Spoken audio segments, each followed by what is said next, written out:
कोल्हापुरात जुन्या वादातून रिक्षा चालकाची निर्घृण हत्या करण्यात आली आहे। धारदार शस्त्रानं सपासप वार करत रिक्षा चालकाची हत्या केली गेली आहे। तलवार, एडका आणि सत्तूरनं डोक्यात आणि मानेवर वार झालेले दिसले। पोलिसांनी अवघ्या 5-6 संशयितांना ताब्यातही घेतलंय, तर मुख्य 3 आरोपींसह 2 अल्पवयीन संशयित ताब्यात आहेत। राजारामपुरी पोलीस ठाण्यात गुन्हा देखील दाखल झालाय।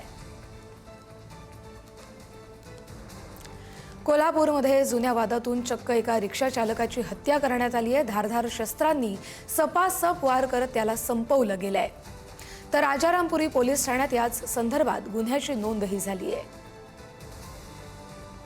कोल्हापुरातली अतिशय धक्कादायक अशी घटना, एका रिक्षा चालकाला काही जणांनी मारलं, चक्क त्याची हत्या केली। एका जुन्या वादातून हा निर्घृण हत्या झाल्याचं कळतंय। अधिकचे अपडेट घेऊया आपले प्रतिनिधी शेखर पाटील यांच्याकडून। शेखर, कस्तुरी बरोबर आहे। गेल्या काही दिवसांपूर्वी या रिक्षा चालकाचा काही जणांबरोबर वाद झाला होता अशी माहिती आहे आणि त्यात पूर्व वैमनस्यातून रिक्षा चालकाची या निर्गुण हत्या जी आहे ती करण्यात आलेली आहे। तर तलवार, एडके, शस्त्रानं शरीरावरती 10 ते 12 वार करण्यात आलेत अशी देखील माहिती जी आहे ती समोर आली आहे।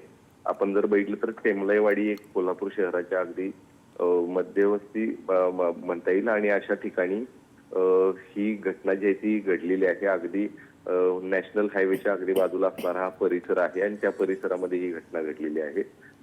रात्रीच्या सुमारास ही घटना घडल्यामुळं गेल्या अनेक दिवसांपासून अशा पद्धतीच्या घटना कोल्हापुरात घडताना दिसत आहेत आणि त्यावरती आता पोलीस कशा पद्धतीने या सगळ्यांवर कारवाई करणार आहेत हे पाहणं गरजेचं आहे। पोलिसांनी काही तासांमध्ये जरी या सगळ्यांना शोधलं असलं तरी पुढे अशा पद्धतीच्या घटना घडू नयेत यासाठी आता कशा पद्धतीने यांना शिक्षा होती हे पाहणं गरजेचं असणार आहे। बरं, धन्यवाद शेखर दिलेल्या माहितीसाठी।